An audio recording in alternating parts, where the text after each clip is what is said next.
ইফতারির সময় ট্যাঙের শরবত না হলে তো আমার চলেই না। আর এইদিকে তো গুড়ের শরবত, এটাও আমার চলবে, দুটাই আমার লাগে। তো গুড়ের শরবত আপনাদের কার কার পছন্দ অবশ্যই জানাবেন।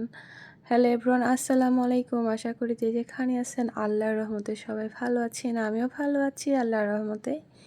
এইদিকে আমি শরবতগুলা গুলা রাখতেছিলাম আর কি আসরের পর। আর এদিকে আমি আমার ছোট্ট মামুনিকে নুডলস পাকাইয়া বসাই দিছি, কারণ ওরে যদি না ঠান্ডা করি আমি তো কোনো কিছুই করতে পারবো না, রান্না বাড়া কিছুই করতে পারবো না। আর আমি এইখানে মাংস নিয়ে নিয়েছি, মাংস রান্না করব।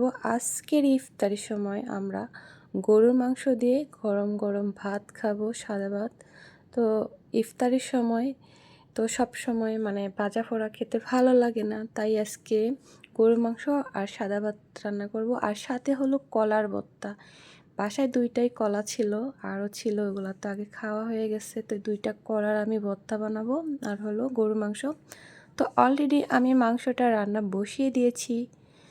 আর কেমন হবে রান্নাটা আজকের ভিডিওটা অবশ্যই দেখবেন, পুরো ভিডিওটি না টেনে।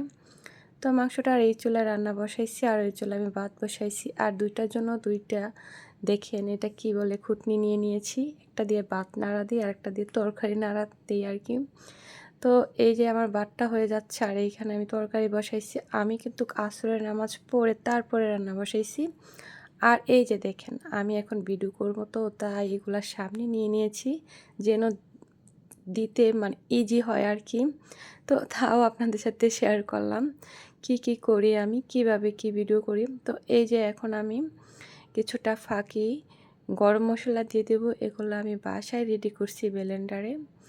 তো যাই হোক দিয়ে দিলাম মশলা, এখানে মশলাটা কষানো হয়ে যাক। আর এইদিকে আমি মিঠাই শরবতের জন্য এই দানাগুলো ভিজায় রাখবো। এই দানাগুলোর নাম কি অবশ্যই কিন্তু জানাবেন। আমরা কিন্তু তুকমা দানা বলি, আপনারা কি নামে চিনেন বা পরিচিত সেটা জানাবেন কমেন্ট করে অবশ্যই কিন্তু। তো যাই হোক এগুলো আমি ভিজাই রাখলাম। আর এখানে মাংসটা আমি এখন দিয়ে দিব, মশলাটা আমার কষানো হয়ে গেছে ভালো করে। কেন জানো না, ভাজা পোড়া ইফতারের সময় আমার খেতে একদমই ভালো লাগে না, কেমন যেন লাগে। আর রেডি করতে যে এত একটা ঝামেলা বাচ্চা নিয়ে, মানে অনেক সময় লেগে যায়, তারপরে একা একা সব করতে হয়, তো তাই আমার কাছে মানে কেমন যেন মানে বিরক্তি টাইপের লাগে। তো যদি খেতে ইচ্ছা করে কিনে নিয়ে আসে, মাঝে মধ্যে আমি বানাই। আমি 3 দিন 4 দিন বা এই 15 রোজার বা 16 রোজা তো চলেই গেল, এর মধ্যে মনে হয় আমি 5 দিন ইফতারি বানাইছিলাম। তাও আমার কাছে এত একটা মানে লাগছে, একা একা করতে হতো তাই। তবে এই ইফতারের সময় ভাজা পোড়া না খেয়ে এরকম ফ্রুটস টাইপের কিছু খেলে, তারপরে ভাত রুটি এগুলাও খাওয়া যায়, তাহলে শরীরটা একটু ভালো লাগে আর কি। তো যাই হোক আমরা তো তাই করি। আচ্ছা বলেন তো আপনারাও কি আমাদের মতো মানে ইফতারির সময় ভাত খান কিনা জানাবেন।